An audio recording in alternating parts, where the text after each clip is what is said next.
नमस्कार दोस्तों, NCB education hub YouTube channel में आप सभी का हार्दिक अभिनंदन है।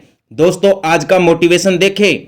वक्त वही है, चाहो तो इसे सोना बना लो और चाहो तो इसे सोने में गुजार दो। इसलिए दोस्तों, आपको जानकारी के लिए बता दूं, वक्त बहुत कीमती होता है, अनमोल होता है। आप इसका सदुपयोग करें, ज्यादा से ज्यादा समय पढ़ाई को दीजिए ताकि आपको जल्दी सफलता मिले। अपना अगला क्वेश्चन देखिए, राष्ट्रपति का चुनाव किस पद्धति के द्वारा होता है भाई?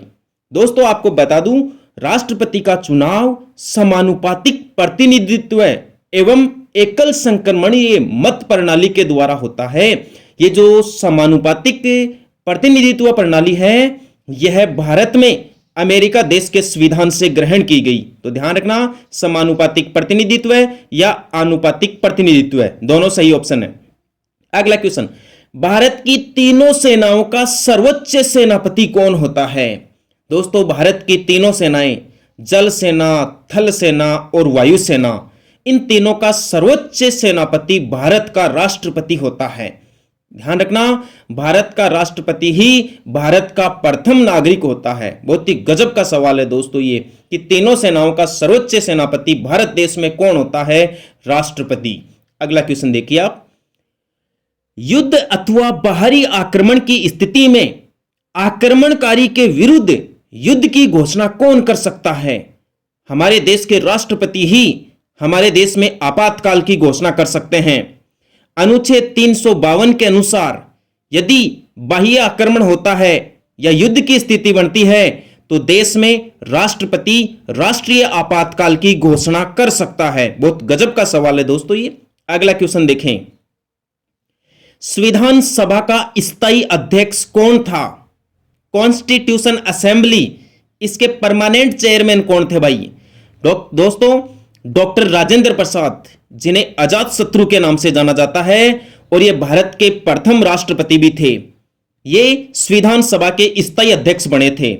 आपसे पूछ ले अस्थायी अध्यक्ष कौन थे, तो सच्चिदानंद सिन्हा संविधान सभा के अस्थायी अध्यक्ष बने थे भाई।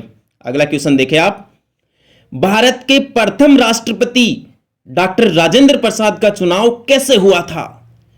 भारत के जो प्रथम राष्ट्रपति थे डॉक्टर राजेंद्र प्रसाद, इनका चुनाव दोस्तों संविधान सभा के द्वारा ही कर लिया गया था। अपनी कॉन्स्टिट्यूशन असेंबली के द्वारा ही 24 जनवरी 1949 को, जिस दिन संविधान सभा की अंतिम बैठक हुई थी, उसी दिन डॉक्टर राजेंद्र प्रसाद को संविधान सभा ने भारत का भावी राष्ट्रपति चुन लिया था। अगला क्वेश्चन देखें, भारत के राष्ट्रपति ने किस मामले में वीटो शक्ति का प्रयोग किया था?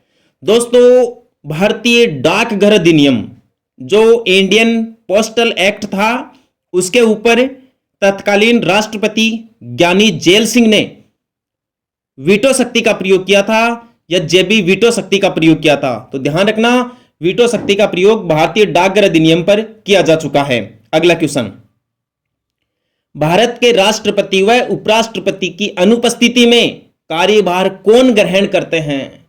यदि हमारे देश में जो सर्वोच्च पद है राष्ट्रपति, उसके ऊपर यदि राष्ट्रपति जी अनुपस्थित होते हैं, किसी विदेशी यात्रा पर गए हुए होते हैं, तो उनकी जगह उपराष्ट्रपति काम करता है। और यदि उपराष्ट्रपति भी अनुपस्थित होते हैं तो भारत के सर्वोच्च न्यायालय के मुख्य न्यायाधीश उस कार्यभार का पद ग्रहण करते हैं। अगला क्वेश्चन, भारत का संवैधानिक अध्यक्ष कौन होता है?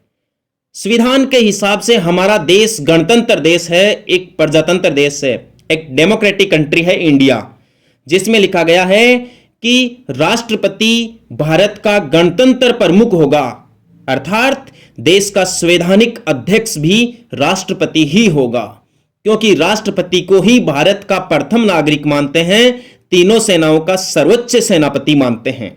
अगला सवाल देखें, अध्यादेश जारी करने का अधिकार राष्ट्रपति का कौन सा अधिकार है?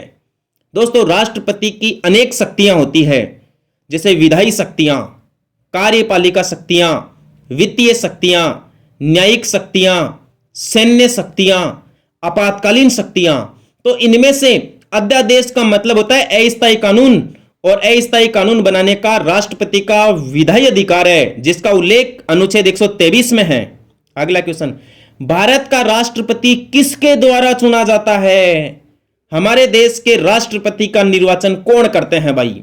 आपको बता दूं जानकारी के लिए कि राष्ट्रपति के चुनाव में संसद के दोनों सदनों के निर्वाचित सदस्य, साथ ही राज्य विधानसभाओं के निर्वाचित सदस्य और दिल्ली तथा पांडिचेरी केंद्र शासित प्रदेशों के निर्वाचित सदस्य मिलकर राष्ट्रपति का चुनाव करते हैं। बहुत गजब के सवाल है।